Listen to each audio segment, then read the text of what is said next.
បដួងចិន្តាវាសាស្រងយោអោកាអើយទៀបមកស្រងពើពន្លប់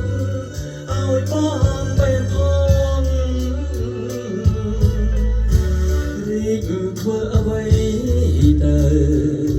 ខាត់ក្លិនចិនចៅនៅតែក្នុងរបងបងហើតាខ្ញុំវិលវល់លំអងជាប់ជាសាបងបំពងស្រឡាញ់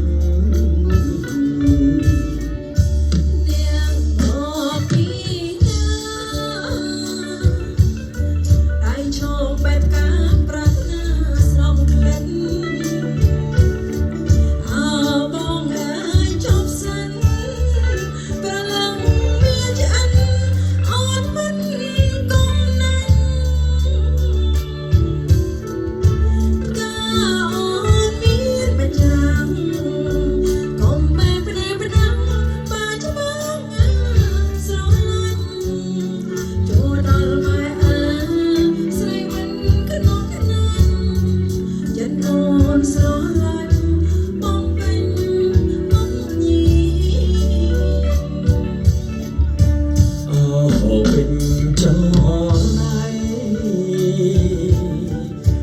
មានតម្លៃថ្លៃ